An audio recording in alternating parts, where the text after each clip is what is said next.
Greetings in the name of the Most High. Here we are out on the front little cove. I don't know what you call it. It's a little front porch area that's so cool. It reminds the lighting that we put in around here kind of reminds me of Christmas. It's like I feel like a little kid again at Christmas with this lighting and the fire going and the fountain going, and it's crispy. And I've got a little parka on because it's a bit crispy, right? Totally. So the last couple of audios and videos, I have audios really. I've been talking about trying to discern, trying to bring the sort of normie awakened people up to more awakened. And the answer is prayer. Those who are with the truth, who are with, see, the whole thing always comes back to this axiomatic statement. Okay. So I'm trying to get cozy here. Okay. So it's a little crispy, but I like these lights that I see here that are kind of glowing in and out. And these other lights, and they're just normal lights, but they're there every day. I realized the little kid in me really liked Christmas when I was a kid. I really liked the lights and the whatever it was that we lost. So I realized how important lighting is, an atmosphere is to creating that great, that great mood or that great atmosphere. If you can do it, if you don't feel motivated to do it, you don't do whatever you do. This is what I do, little pleasures. Okay. So for example, I wouldn't, if I lived in a 1-room studio apartment, I wouldn't just light the whole thing as lit light, real white light. Well, you know what I mean? I wouldn't do that. I would have like maybe an up light, and maybe I'd have a little light somewhere, that a little string of lights in the background. You know what I mean? I'd kind of like try to make it not so obvious, but I'd try to make it look a little bit atmospheric, even though it's just a box. But that's me. The other guy may not go that distance. He might be fine. Just flip the switch, bright light, turn it off, complete blackness. But that's not the way I like to roll. I like these little lights and suggestions of lights, and I like background lighting. So that's something I'm going to have to keep in mind to remember about myself. Anyway, I'm sure there are things you want to remember about yourself that you've probably forgotten in the flurry and in the heated race to learn everything, and then realize we're doomed to learn everything, and only to understand we're screwed. To learn everything only to understand that for people coming to the earth, what was it in Dante's Inferno? Have no confidence, those who enter here, or give up all hope, those who enter here, in Dante's Inferno. Well, yes, this is Dante's Inferno was written as an allegory of our world. It wasn't written about some place called hell. And Dante, shoot, man. How come all the great works are in the past? Anyway, so we went through and are going through the hurricane thing. We're having to provide the shelter, food, medicine, first aid to the people on the ground. We couldn't do much about Western North Carolina, and that's because it hit so fast, and FEMA was so resolute in denying help to anybody and everybody. Basically everybody was denied help. Everybody was denied the $750 credit. Everybody was denied help in finding their relatives and loved ones who were stuck in trees, who died in the trees. They're just people, they're just bodies in the trees. And, you do have some private citizens, we'll all do what we can. But I can just tell you this: it just shows you that in the future, okay, understand. Please get this, people. In the future, you're going to have to be self-reliant.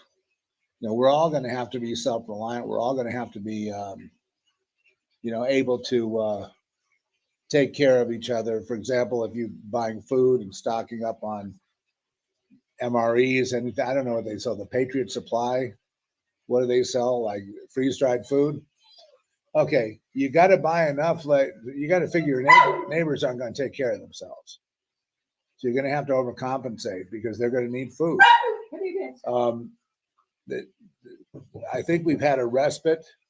I think the deep state and the communist state, the globalist, has had a what would you call it? A kind of a rude awakening, and a lot of their plans got foiled with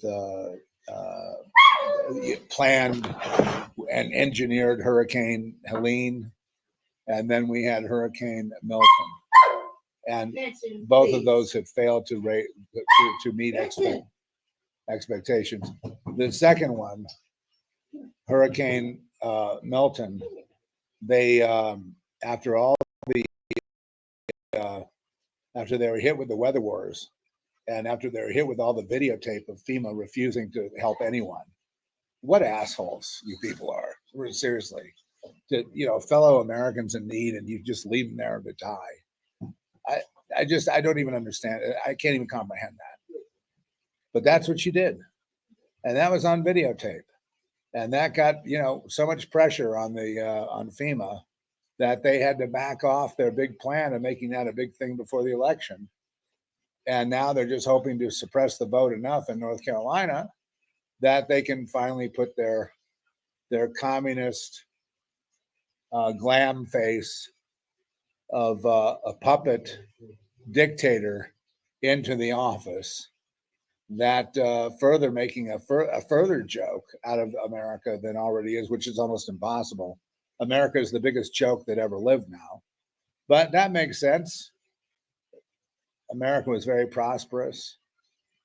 America was very principled. There's always the dark side, but it was balanced by this I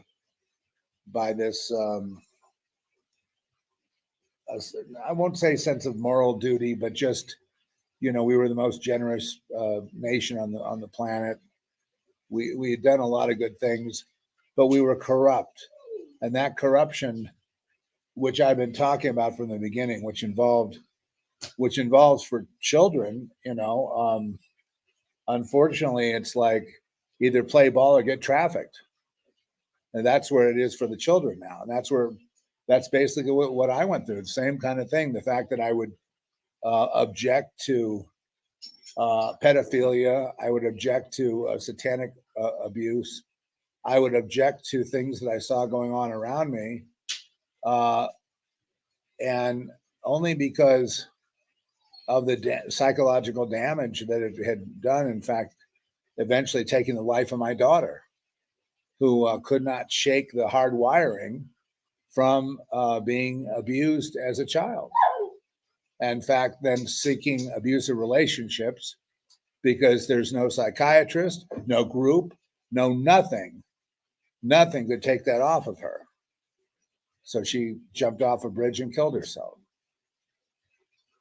because of abuse, because of satanic abuse. And I'm sorry, it's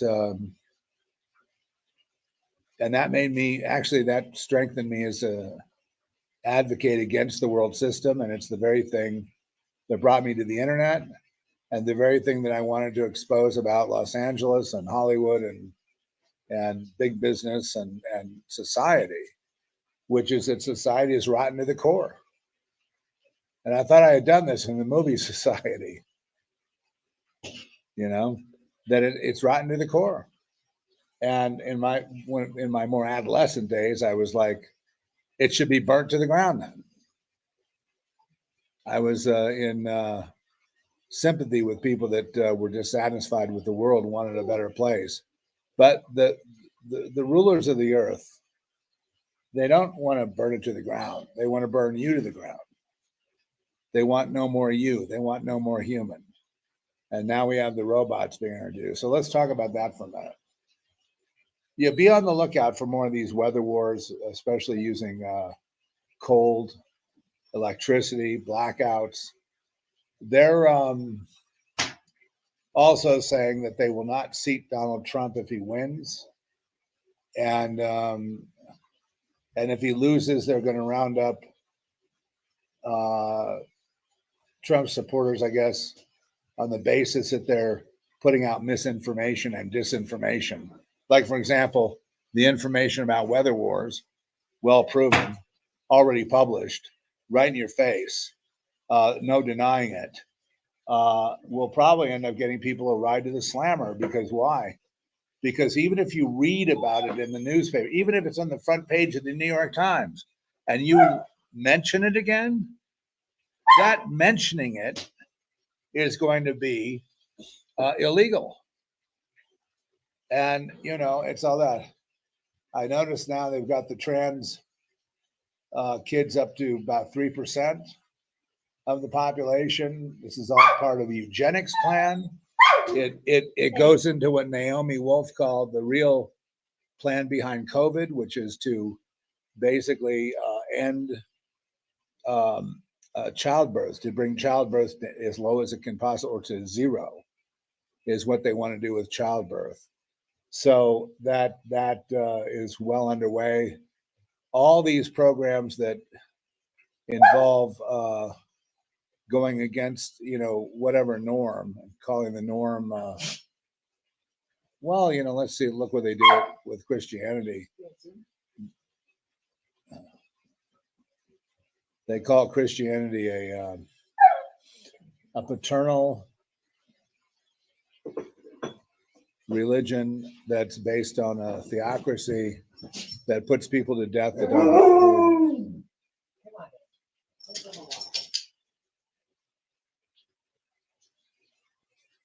Yeah, well, the dog's getting kind of crazy, but anyway, the whole point of it is that they have their religion, which we haven't talked about in a while. I used to talk about this around 2003, 2004, and we're going to talk about it again. It's called the ecumenical religion. It's a blend of Islam, Christianity, and Hinduism and Buddhism. It's a blend of the big religions of the earth that will be acceptable. And there's a bunch of people vying to be the guru of the earth or the high priest of the earth. And they will bring it in, and it will be familiar enough to people so people will all like it and say, this is the way to get along. But look at the haters. The haters are any conservative, anybody with any traditional values, anybody with family values, anyone that wants to raise a family is now a bigot and now targeted by the powers that be for extermination. And that's because child rearing is not part of the plan for going forth in the future. Depopulation is more the plan. And so coping with that, we all have to do a better job. Well, I know it's exasperating. I understand how exasperating it is to try to have a normal conversation with somebody and just agree to certain things and then take it to that next step, i.e., let's say they want to kill us all, something like that. The future is not human, something like that. And to see them dig in, you're the problem. Eventually they get frustrated with you. I said, well, I advocate nonconformity to this system because the system will kill you and your kids. We don't care. It's worked for generations. Who are you to criticize? I'm not criticizing. I'm giving you a fact. It will kill you and your children. They don't believe it. They don't believe they could be rounded up, thrown on a truck, driven out into the country. Another truck comes along with a 50 cal with a belt on it, just, makes everybody into hamburger meat, kills everybody in the truck, throws them into a shallow grave, throws all the preservative on there to make sure the bodies don't stink too bad, covers it up with a little bulldozer, and they go do it again, rounding up group after group, telling them they'll take them to the shelter, they'll get them out of the riot, they'll take them and give them first aid, they'll take them, it's all going to be okay, it's all going to be peaches and cream. FEMA has already telegraphed to you what the future is, what the future holds. FEMA is a prophetic marker. FEMA has said in their behavior that there is no compensation for Americans. There is no help for anyone unless you are identified as being an illegal, let's say, an undocumented, whatever you want to call them.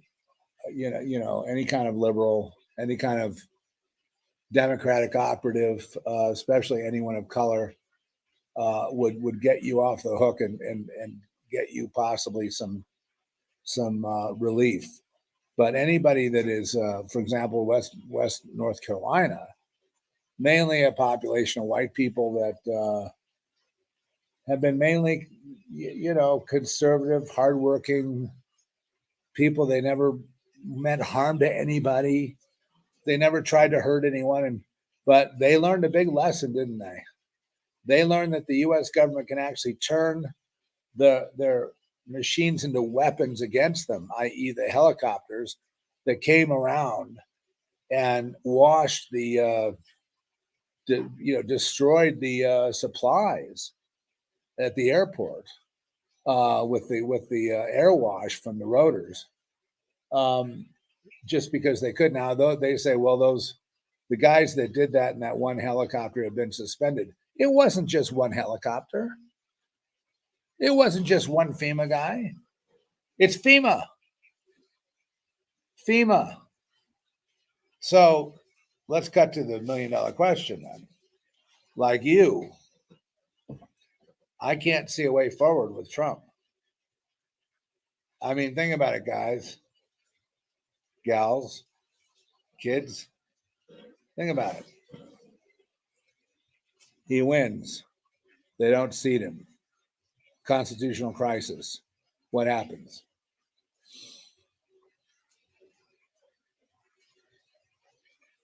Okay. 2. They win.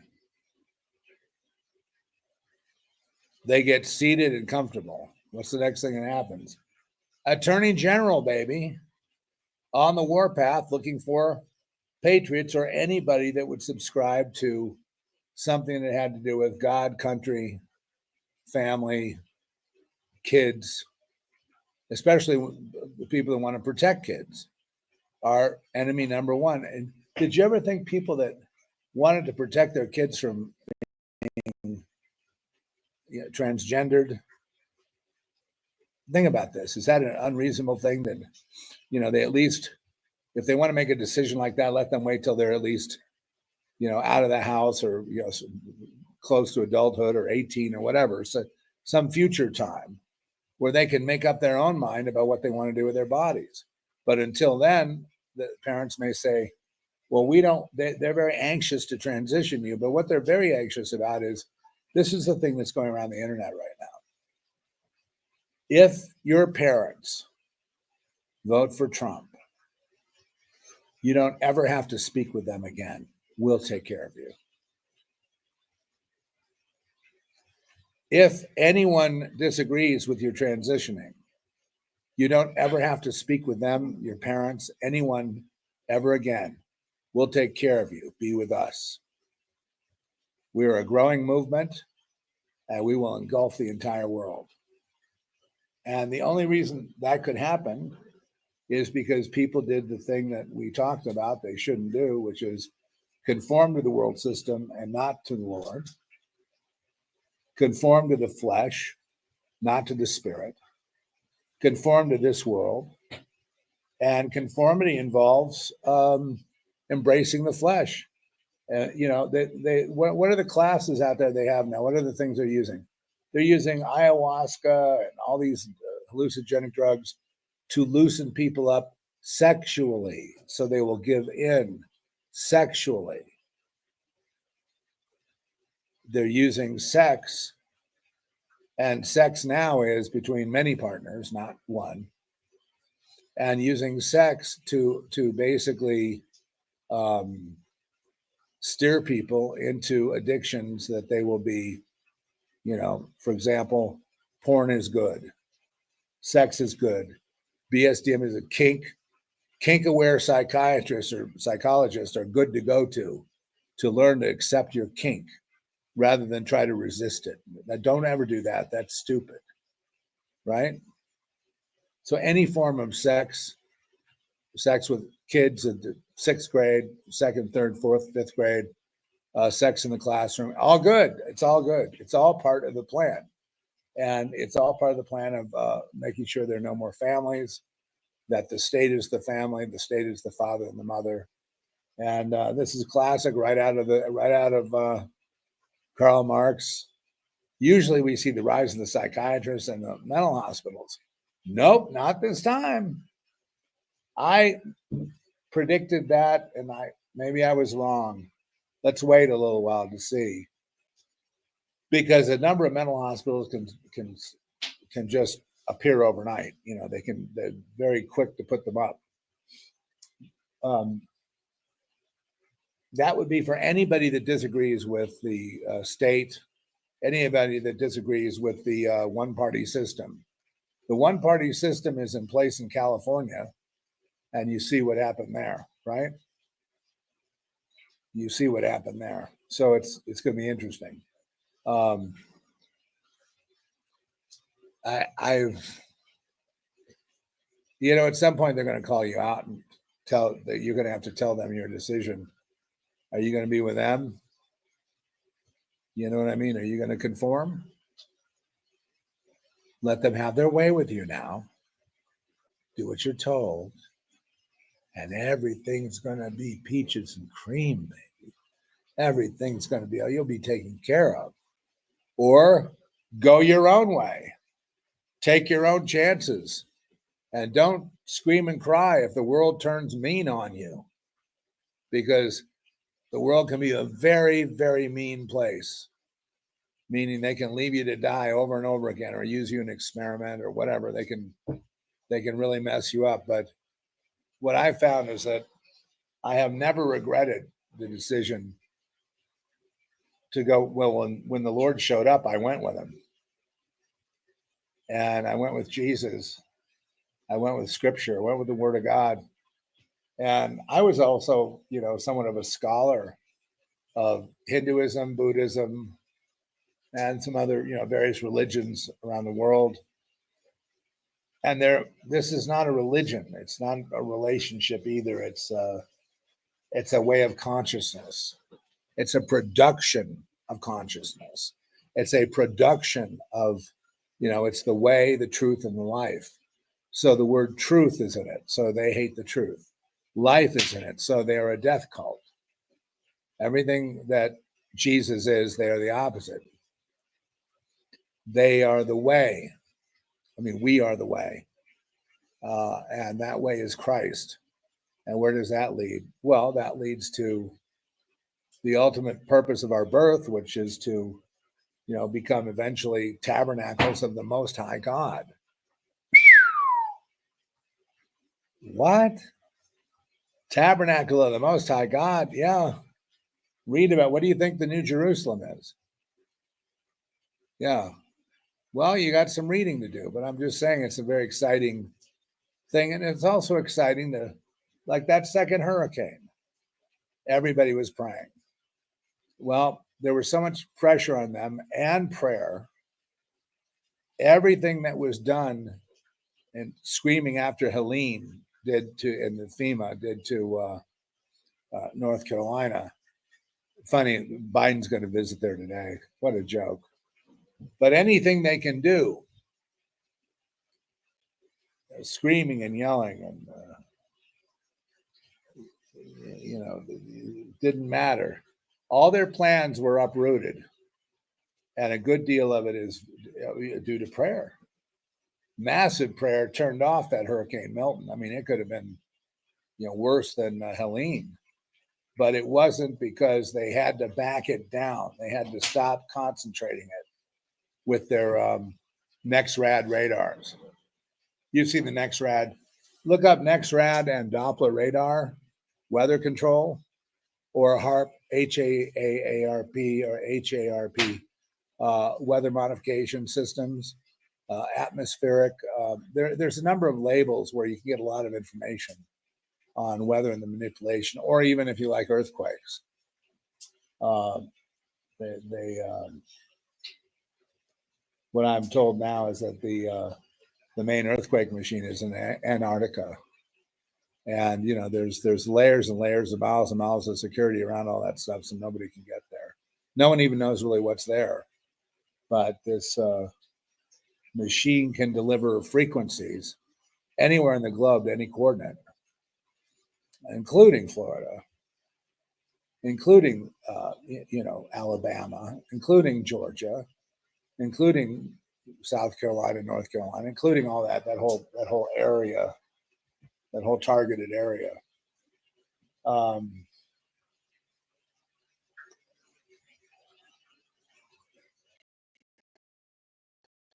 And it's no secret they want to kill you. They made that clear they make it clear every day on social media.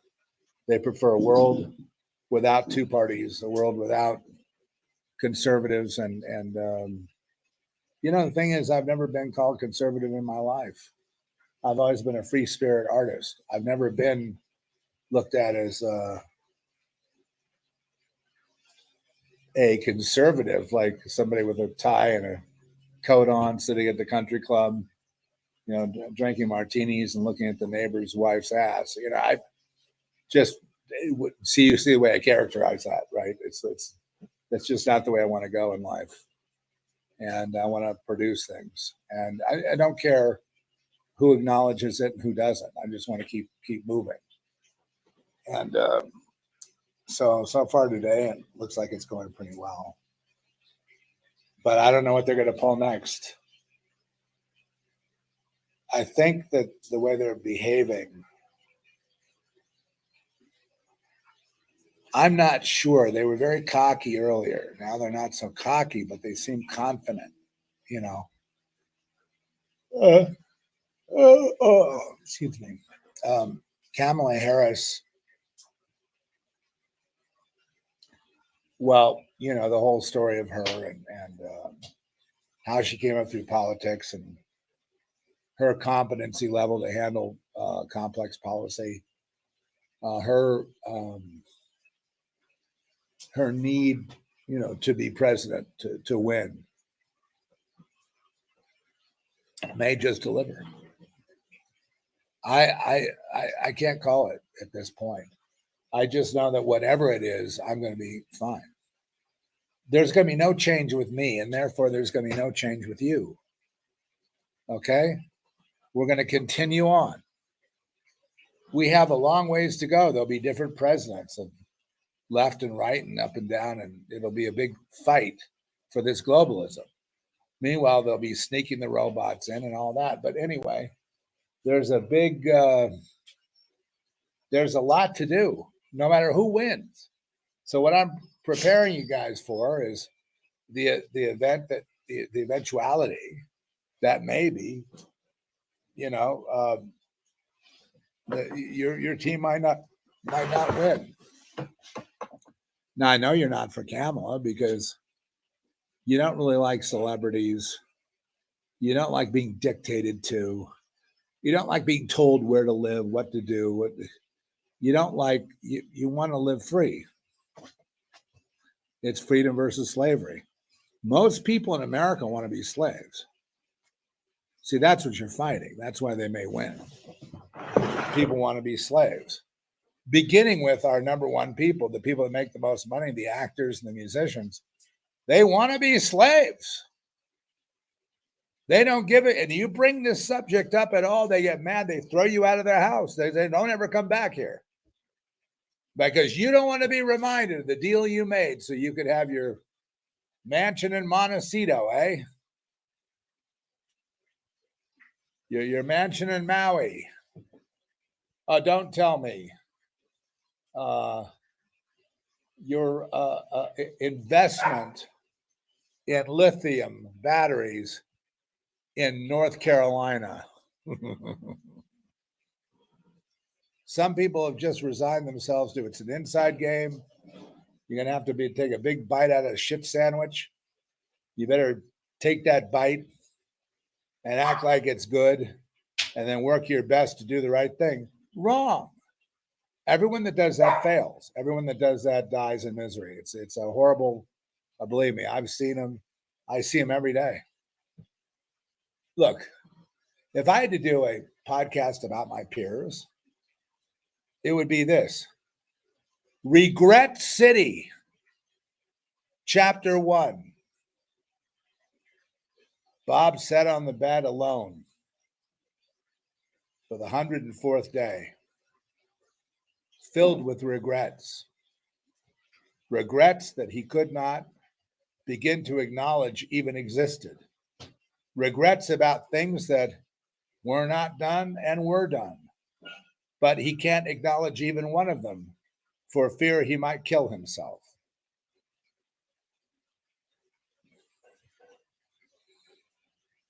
Chapter 2. No one visits Bob. And all they do is argue with their lawyers about his estate. And he's not even dead yet. Glad you came here, honey? You glad you came here to Little Earthy? Isn't it wonderful? Yeah, it can be wonderful, though.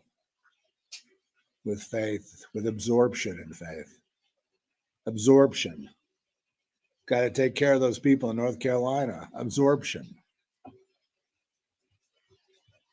Can't just sit there and let the clock tick. I love you guys. And I just want you to be prepared that whatever happens on that election day, you're good to go. Okay? We're solid in Christ together. Okay? We're one. God gave us to Jesus to shepherd through this. John 17.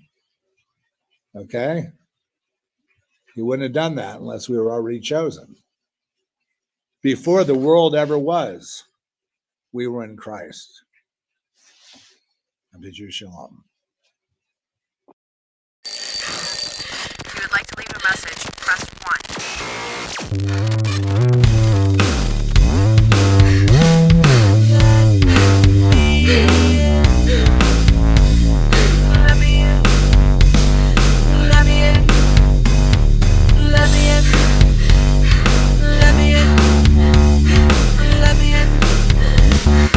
Let me in.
Let